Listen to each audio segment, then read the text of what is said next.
ಒಲವು ಮೂಡದಿರಲು ಮನವು ಅರಳದು 147. ಅದಿತಿ ನಿಧಾನವಾಗಿ ವಸಿಷ್ಠನ ರೂಂಗೆ ಹೋದಳು. ವಾರುಣಿಯು ಅವಳ ರೂಮಿನ ಮುಂದೆ ನಿಂತಿದ್ದಲಾದರೂ ಒಳಗಡೆ ಹೋಗಲು ಅದೇಕೋ ಧೈರ್ಯ ಸಾಲದಾಗಿದೆ ಅವಳಿಗೆ. ಈ ಹಿಂದೆ ತಾನು ವಿಕಾಸ್ನನ್ನು ಪ್ರೀತಿಸುತ್ತಿರುವುದಾಗಿ ಹೇಳಿದರೂ ಕೂಡ ಈಗ ಅವನ ಬಳಿ ಈ ರೀತಿಯಲ್ಲಿ ಹೋಗಲು ಅದೇನೋ ಮುಜುಗರ, ಅರಿಯದ ಹಿಂಜರಿಕೆ ಅವಳಲ್ಲಿ. ಅವಳ ಚಡಪಡಿಕೆಯನ್ನು ಕಂಡ ಜಾನಕಿ ಅವರು, ವಾರುಣಿ, ಹಿಂದಿನದ್ದೆಲ್ಲ ಯೋಚನೆ ಮಾಡಿ ಮುಂದೆ ಸಾಗಬೇಕಿರುವ ನಿನ್ನ ಜೀವನದ ಬಗ್ಗೆ ಯೋಚನೆ ಮಾಡು ಕಂದ. ನನ್ನ ಮಗ ಇಲ್ಲ ಎಂದು ನನಗೆ ಬೇಸರವಾಗಿರಬಹುದು, ಆದರೆ ಈಗ ವಿಕಾಸ್ ಆ ಸ್ಥಾನವನ್ನು ತುಂಬಿದ್ದಾನೆ. ನನಗೆ ಅಷ್ಟೇ ಸಾಕು ಎಂದು ಧೈರ್ಯ ಹೇಳಿ ರೂಮಿನ ಒಳಗಡೆ ಬಿಟ್ಟು ಬಾಗಿಲನ್ನು ಹಾಕಿಕೊಂಡರು ಜಾನಕಿಯವರು. ಮುಂದೆ ವಾರುಣಿ ಧೈರ್ಯ ತಂದುಕೊಂಡು ತನ್ನ ರೂಮಿನ ಒಳಗಡೆ ಹೋದರೆ ಅವಳನ್ನು ಹಾಗೆ ಕಂಡ ವಿಕಾಸ್ಗೆ ಮನಸ್ಸು ತುಂಬಿ ಬಂದಿತ್ತು. ವಾರುಣಿ ಮಾತ್ರ ನಿಂತಲ್ಲೇ ನಿಂತಿದ್ದಲೇ ವಿನಃ ಒಂದಿಂಚೂ ಅಲುಗಾಡಿರಲಿಲ್ಲ. ಅವಳ ಬಳಿ ಬಂದವನು ಅವಳ ಕೈಯನ್ನು ಹಿಡಿದು ಕರೆದುಕೊಂಡು ಬಂದು ಬೆಡ್ ಮೇಲೆ ಕೂರಿಸಿದವರು, ಇಷ್ಟೆಲ್ಲ ಹೆದರುವ ಅವಶ್ಯಕತೆ ಇಲ್ಲ ಕಣೋ, ನಮ್ಮ ಮುಂದೆ ತುಂಬ ದೊಡ್ಡದಾದ ಜೀವನ ಇದೆ. ನಿನ್ನ ಮನಸ್ಸು ತಿಳಿಯಾಗುವವರೆಗೂ ನಾನು ಕಾಯೋಕೆ ತಯಾರಾಗಿದ್ದೀನಿ ಕಣೋ. ನೀನು ನನ್ನ ಕಣ್ಣ ಮುಂದೆ ಇದ್ದರೆ ನನಗೆ ಅಷ್ಟೇ ಸಾಕು ಎಂದು ಅವಳ ಬಾಯಿಯ ಬಳಿ ಹಾಲಿನ ಲೋಟವನ್ನು ಇಟ್ಟಾಗ ಸ್ವಲ್ಪವೇ ಹಾಲನ್ನು ಕುಡಿದ ವಾರುಣಿ ಲೋಟವನ್ನು ಪಡೆದುಕೊಂಡು ವಿಕಾಸ್ಗೂ ಕುಡಿಸಿದಳು.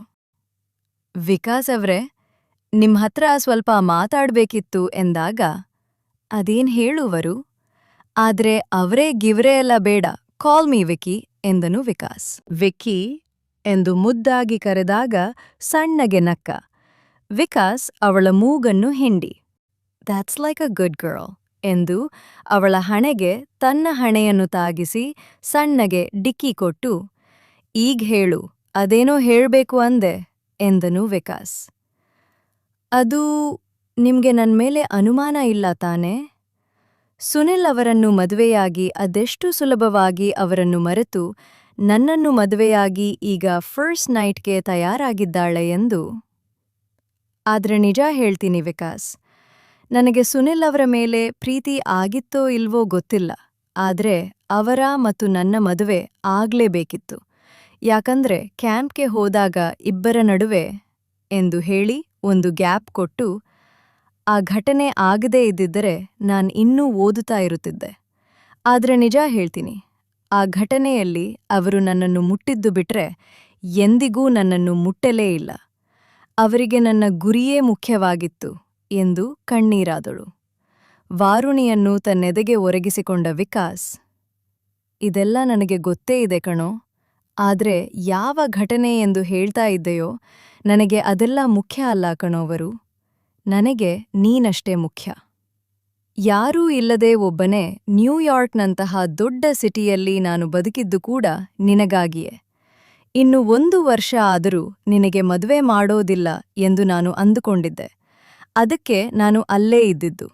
ಯಾಕಂದ್ರೆ ಇಲ್ಲಿಗೆ ಬಂದ್ರೆ ಎಲ್ಲಿ ನಿನ್ನ ಹಿಂದೆ ಮುಂದೆ ತಿರುಗಿ ರೋಡ್ ರೋಮಿಯೋ ಅಂತ ಅನಿಸಿಕೊಂಡು ನಿನ್ನ ಕಣ್ಣಲ್ಲಿ ಕೆಟ್ಟವನಾಗ್ತೀನೋ ಎಂದು. ಆದರೆ ವಿಧಿ ನಮ್ಮನ್ನು ಈ ರೀತಿ ಒಂದು ಮಾಡುತ್ತೆ ಎಂದು ನನಗೂ ತಿಳಿದಿರಲಿಲ್ಲ. ನಾನು ಪ್ರೀತಿಸಿದ ಹುಡುಗಿಯನ್ನು ಆಸ್ಪತ್ರೆಯಲ್ಲಿ ನೋಡಿ ಖುಷಿ ಪಡಬೇಕಾ, ಅಥವಾ ಜೀವನ ಆರಂಭ ಮಾಡುವ ಮೊದಲೇ ಅವಳು ಮದುವೆ ಮಾಡಿಕೊಂಡು ಗಂಡನನ್ನು ಕಳೆದುಕೊಂಡಿದ್ದಾಳೆ ಎಂದು ದುಃಖ ಪಡಬೇಕಾ? ಒಂದೂ ತಿಳಿಯದೆ ಅದೆಷ್ಟು ಒದ್ದಾಡಿ ಹೋಗಿದ್ದೀನಿ ಎಂದು ನನಗಷ್ಟೇ ಗೊತ್ತುವರು. ಈ ಸಮಾಜದಲ್ಲಿ ಮದುವೆ ಆಗದೇ ಇರುವ ಹುಡುಗಿಯನ್ನು ತುಂಬ ಸುಲಭವಾಗಿ ಮದುವೆ ಆಗಬಹುದುವರು. ಆದರೆ ಮದುವೆಯಾಗಿ ಡಿವೋರ್ಸ್ ಪಡೆದುಕೊಂಡವರು, ವಿಧವೆಯರು, ಅವರನ್ನು ಮದುವೆಯಾಗೋದು ಎಷ್ಟು ಕಷ್ಟ ಗೊತ್ತಾ? ಈ ಸಮಾಜ ಅದೆಷ್ಟು ಕೆಟ್ಟದಾಗಿ ಮಾತಾಡುತ್ತೆ ಅವರ ಬಗ್ಗೆ. ನಿನ್ನ ಬಳಿ ನನ್ನ ಪ್ರೀತಿಯನ್ನು ಹೇಗಪ್ಪ ಹೇಳ್ಕೊಳ್ಳೋದು ಎಂದುಕೊಂಡಾಗ ನನಗೆ ಸಹಾಯ ಮಾಡಿದ್ದೇ ನನ್ನ ತಂಗಿ ಎಂದ ವಿಕಾಸ್ ಕೂಡ ಕಣ್ಣೀರಾದನು. ಅಡಬೇಡಿ ವಿಕ್ಕಿ ಎಂದು ಕಣ್ಣೀರು ಒರೆಸಿದ ವಾರುಣಿ. ಇನ್ನು ಮುಂದೆ ಯಾವ ಅಂತರವೂ ಬೇಡ ವಿಕ್ಕಿ. ನನಗೂ ಜೀವನದಲ್ಲಿ ನೆಮ್ಮದಿ, ಖುಷಿ ಬೇಕು ಎಂದಾಗ ಅವಳ ಮಾತನ್ನು ಅರ್ಥ ಮಾಡಿಕೊಂಡ ವಿಕಾಸ್ ಕಣ್ಣಲ್ಲೇ ಒಪ್ಪಿಗೆ ಕೇಳಿದರೆ ವಾರುಣಿ ನಾಚಿದಳು. ಅವಳ ನಾಚಿಕೆಯನ್ನೇ ಒಪ್ಪಿಗೆ ಎಂದು ತಿರಿದ ವಿಕಾಸ್ ವಾರುಣಿಯನ್ನು ಆವರಿಸುತ್ತಾ ಹೋದಂತೆ ವಾರುಣಿಯು ವಿಕಾಸ್ನ ತೋಳುಗಳಲ್ಲಿ ಬಂಧಿಯಾಗಿ ತನ್ನ ತನವನ್ನು ತನ್ನ ಗಂಡನಿಗೆ ಅರ್ಪಿಸಿದ ನೆಮ್ಮದಿ ಅವಳಲ್ಲಿ ಇತ್ತು. ವಸಿಷ್ಠನ ರೂಮಿಗೆ ಬಂದ ಅದಿತಿಗೆ ಸಣ್ಣಗೆ ಭಯ ಕಾಡುತ್ತಿತ್ತು.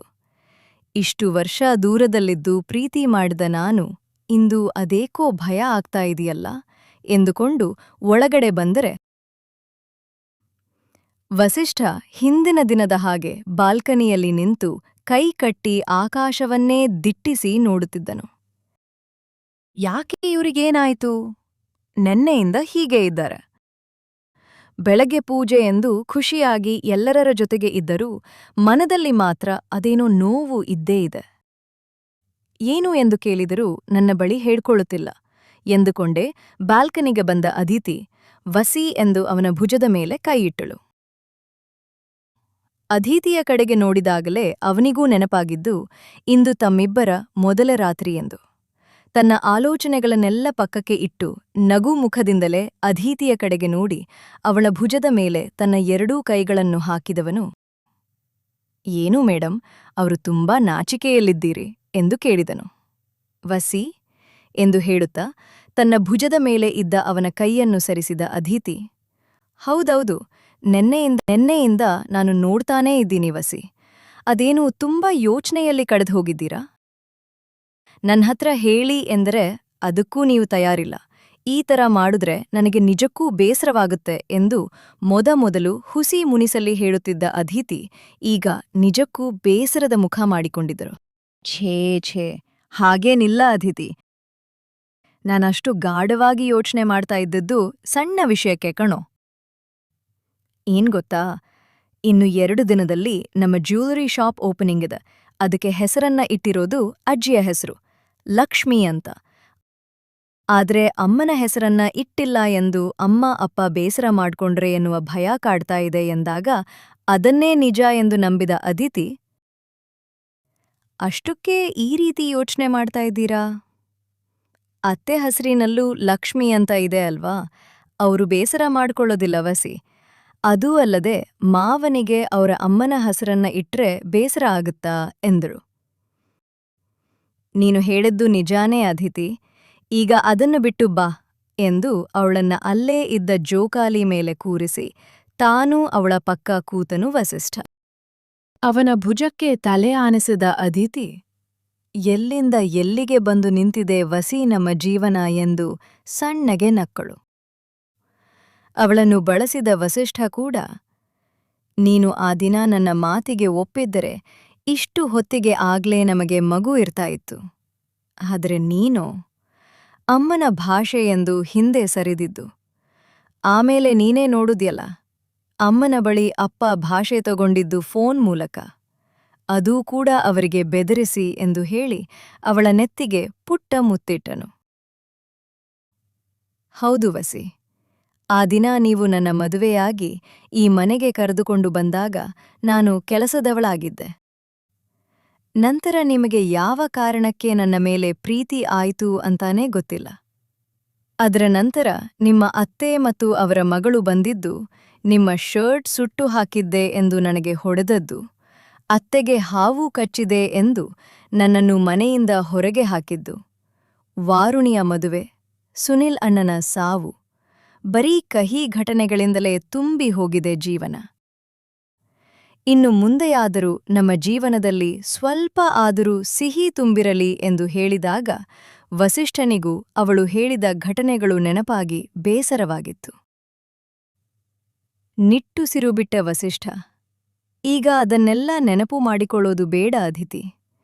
ನಮ್ಮ ಜೀವನವನ್ನು ಇನ್ನು ಮುಂದೆಯಾದರೂ ನಮಗಾಗಿ ಜೀವಿಸೋಣ. ನೀನು ಭಾಷೆಗೆ ಕಟ್ಟುಬಿದ್ದು ನನ್ನನ್ನು ಬಿಟ್ಟು ಕೊಟ್ಟಿದ್ದೂ ಆಯ್ತು. ನಾನು ಅದನ್ನು ದಾಟಿ ವಾಪಸ್ ನಿನ್ನ ಬಳಿ ಬಂದು ಸೇರಿದ್ದೂ ಆಯ್ತು.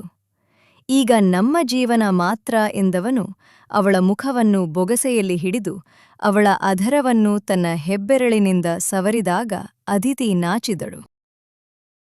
ಅವಳ ಅಧರವನ್ನು ಮೃದುವಾಗಿ ಆವರಿಸುತ್ತಾ ಹೋದಂತೆ ಅದಿತಿಯೂ ಸಹಕರಿಸಿ ಅವನ ಬೆನ್ನಿನ ಮೇಲೆ ಕೈ ಆಡಿಸುತ್ತಾ ಕೊನೆಗೆ ಬಂದು ನಿಂತಿದ್ದು ಅವನ ತಲೆ ಕೂದಲಿನಲ್ಲಿ.